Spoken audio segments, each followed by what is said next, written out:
दुनिया ने दो तरह के लोग पैदा किए, वे दोनों ही अधूरे हैं। एक आदमी है जो गति को इतना पकड़ता है, बाजार में, दुकान में, व्यापार में, राजनीति में गतिमान रहता है। वो ये भूल ही जाता है कि मेरे भीतर एक केंद्र भी है, उसी केंद्र के ऊपर ये सारी गति है, और वो केंद्र चलता नहीं, चलायमान नहीं है, स्थिर है। वो भूल ही जाता है। यही भूल उसका दुख बन जाती। फिर इस भूल से एक दूसरी भूल पैदा होती है। फिर वो सोचता है, जब थक जाता है, ऊब जाता है इस दौड़ धूप से, इस आपाधापी से बेचैन हो उठता है, तब वो सोचता है छोड़ो सब गति, अब तो स्थिर हो जाओ, ठहर जाओ, हटाओ सब ये भाग दौड़, अब तो उस केंद्र को पालो जो चलता ही नहीं। तब वो सारी गति के विपरीत केंद्र को खोजने लगता है। तब वो सारी गति छोड़ के, आंख बंद करके, प्रतिमा बन के सोचता है कि केंद्र को पालूं। तब वो दूसरी भूल कर रहा है। पहले उसने एक भूल की थी कि केंद्र को छोड़ के गति को पालूं, अब वो एक दूसरी भूल कर रहा है कि गति को छोड़ के केंद्र को पालूं। चुनाव कर रहा है अधूरे का। अधूरा इस जगत में नहीं है। गति में ही जो केंद्र को पाले वही केंद्र को पा सकता है। केंद्र के साथ भी जो गति में रह ले, उसी ने केंद्र को पाया, ऐसा जानना। जो अपनी सारी भागदौड़ में भी स्थिर हो, वही साधु है। और जो अपनी स्थिरता में भी भाग सके, दौड़ सके, वही साधु है। जगत में दो तरह के असाधु हैं। असाधु का मतलब अंश को चुनने वाले लोग। एक, वे कहते हैं कि हम संसारी हैं, हम ध्यान कैसे करें, क्योंकि ध्यान तो उस बिंदु को खोजने की विधि है जहां गति नहीं है। वे कहते हैं हम संसारी हैं, हम ध्यान कैसे करें। वे कहते हैं हम संसारी हैं, हम सन्यासी कैसे हो जाएं। जब संसार छोड़ेंगे तब सन्यासी हो जाएंगे, और जब छोड़ेंगे सब दौड़ धूप तब ध्यान कर लेंगे। इसलिए कुशल, होशियार, चालाक लोगों ने बना रखा है कि जब मरने के करीब होंगे, जब गति छोड़ना भी ना पड़ेगी, अपने आप छूटने लगेगी, जब दौड़ना भी चाहेंगे तो पैर जवाब दे देंगे, तब हम ध्यान कर लेंगे। वो मौका अच्छा है। इसलिए हमने सन्यास को बूढ़े के साथ जोड़ रखा है। उसका कोई संबंध बूढ़े से नहीं है। मगर हमारी द्वैत की सोचने की व्यवस्था में यही उचित मालूम पड़ता है। वो तो हमारा बस नहीं है, नहीं तो हम मरने के बाद, क्योंकि तब फिर कोई उपद्रव नहीं रह जाएगा, ना दुकान, ना बाजार। मरी गए, फिर कब्र में ध्यान साधते रहेंगे। लेकिन वो उपाय नहीं मालूम पड़ता, इसलिए बिल्कुल मरते मरते आदमी मर रहा है और लोग उसको गंगा जल पिला रहे हैं और राम नाम पिला रहे हैं। इनको जिंदगी भर फुर्सत न मिली गंगा जल पीने की।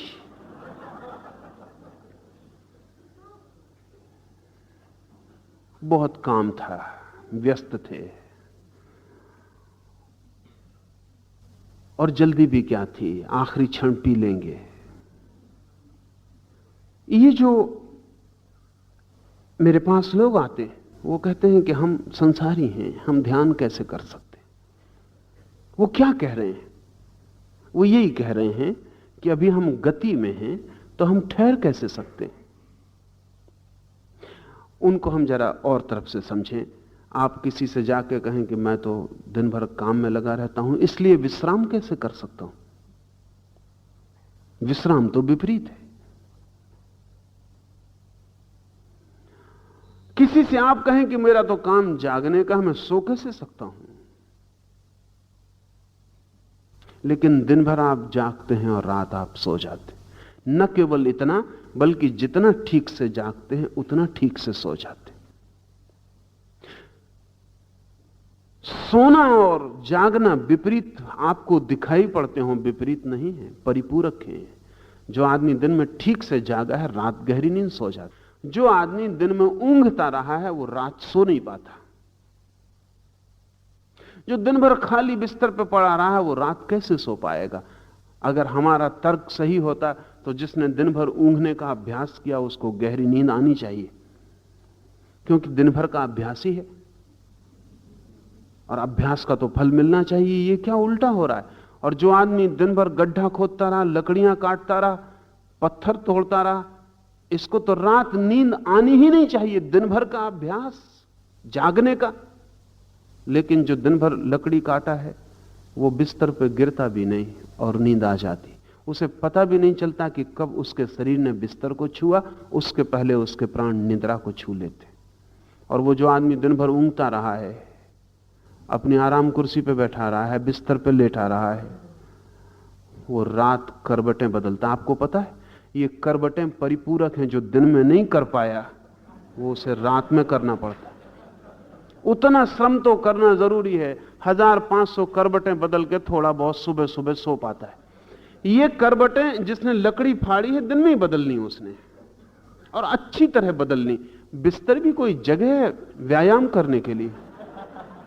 लेकिन अधिक लोग जो दिन में व्यायाम नहीं कर रहे, रात बिस्तर में व्यायाम करेंगे ही, उनकी जिंदगी बड़ी अस्त व्यस्त हो जाएगी। जब व्यायाम करना था तब वे ऊँघते रहे, जब सोना था तब वे व्यायाम करते रहे। उनका सब जीवन विपरीत जालों में उलझ जाएगा अपने ही कारण। नींद विपरीत नहीं है जागने के। अल्लाह से कहता है गति विपरीत नहीं है, स्थिरता के परिपूरक है। तब एक नया आयाम खुलता सोचने का। इसका मतलब ही हुआ कि दौड़ते हुए भी ऐसा हुआ जा सकता है कि भीतर कोई न दौड़े। और जब तक ऐसा सूत्र ना मिल जाए कि दौड़ते हुए भी आप जाने कि आप नहीं दौड़ रहे हैं, तब तक आपको जिंदगी के रहस्य का द्वार नहीं मिलेगा। तब काम करते हुए भी कोई विश्राम में बना रह सकता है। और तब जीवन के सब द्वंद्वों के बीच में एक सूत्र मिल जाता है। तब रात सोए हुए भी भीतर कोई जागा रह सकता है। और तब दिन के सारे श्रम के बीच भी भीतर कोई विश्राम में बैठा रह सकता है। और तब चाहे जीवन में कितनी ही धूप हो, भीतर एक छाया बनी रहती है। और चाहे कितनी ही बेचैनी के बवंडर उठें, एक केंद्र पर सब शांत और मौन रहता है। और मजा यह है कि जितनी तीव्रता होती है इन बवंडरों की, उतनी ही गहरी वो शांति अनुभव होती। वो इससे नष्ट नहीं होती, क्योंकि ये परिपूरक हैं। इसलिए जीवन में जितना तूफान होता है उतनी ही गहन शांति का अनुभव होता है। और जीवन में चारों तरफ कितने ही दुखों की वर्षा होती रहे, एक भीतर सुख की वीणा बजती रहती। जितने जोर से दुखों की होती है वर्षा, उतने ही जोर से उस वीणा का स्वर गतिमान हो जाता है। क्योंकि परिपूरक है, विपरीत नहीं है, एक दूसरे का दुश्मन नहीं है, साथी है। अद्वैत की यह अनूठी बात है। लाओ से अद्वैत की दिशा में यह अनूठा कदम उठा रहा। वो ये कह रहा है कि जहां जहां तुम्हें विपरीत दिखाई पड़े, तुम विपरीत मान लेते हो, वहीं भूल हो जाती। विपरीत मानना ही मत। और जहां तुम्हें विपरीत दिखाई पड़े वहां तुम विपरीत को साधना, एक को छोड़कर नहीं, दोनों को साध कर, साथ ही साध कर। इसका मतलब हुआ कि संन्यास अगर वास्तविक हो तो संसार में ही हो सकता है। इसलिए जब मुझसे कोई आके कहता है कि हम संसारी, हम सन्यासी कैसे हो जाएं, लोग मुझसे आके कहते हैं कि आप ये क्या उपद्रव कर रहे हैं, संसारियों को सन्यास दे रहे हैं।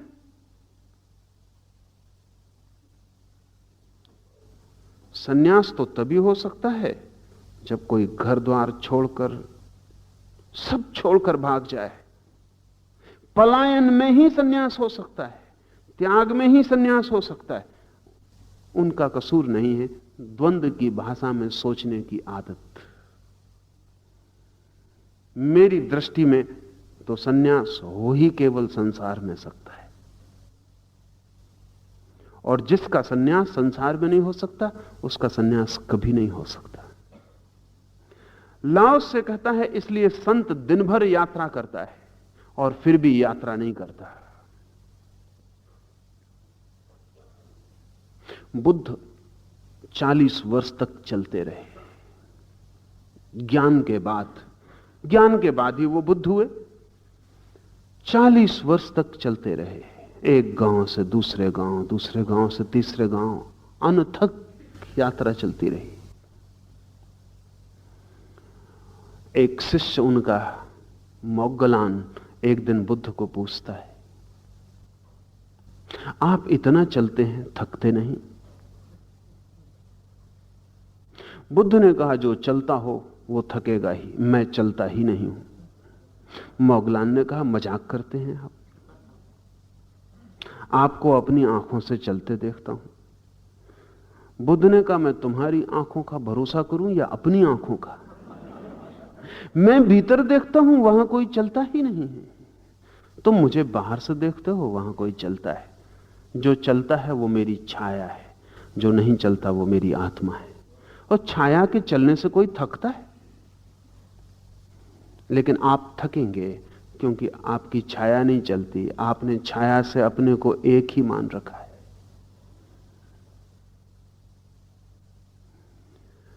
हमारे मन में सवाल उठते हैं कि जब बुद्ध को ज्ञान हो गया तो अब बोलते क्यों हैं? जब ज्ञान हो गया तो अब चलते क्यों हैं? जब ज्ञान हो गया तो अब क्या उन्हें प्रयोजन है? हमें लगता है जब ज्ञान हो गया तो अब सब गति बंद हो जानी चाहिए। गति बंद नहीं होती ज्ञान से, सिर्फ गति में जो ज्वर होता है, फीवर होता है, वो बंद हो जाता है। गति तो जारी रहती, बल्कि सच पूछें तो गति पहली दफे निखर के स्वच्छ हो जाती। नदी तो अब भी बहती है, लेकिन अब उसमें कूड़ा करकट नहीं बहता, अब उसमें गंदगी नहीं बहती, अब नदी शुद्ध धार हो जाती। ऐसा समझ लें कि पानी भी ना रह जाए और सिर्फ गति रह जाए नदी में, इतनी शुद्ध हो जाती। लाओस से कहता है, इसलिए संत दिन भर यात्रा करता है। Therefore the sage travels all day, yet never leaves his provision cart. और वो जो भीतर जीवन ऊर्जा है, वो जो भीतर जीवन का मूल स्रोत है, प्रोविजन कार्ट, जहां जीवन की सारी शक्ति संरक्षित है, जहां उसके जीवन का भोजन छिपा है, उसे कभी नहीं छोड़ता। यात्रा करता है दिन भर, चलता है दिन भर, और भीतर कोई भी नहीं चलता। भीतर वो अपने मूल केंद्र में स्थिर बना रहता है। परिधि चलती है, केंद्र ठहरा रहता है। चाक चलता है, कील रुकी रहती है। बोलता भी है और नहीं भी बोलता, क्योंकि मौन से बोलता है।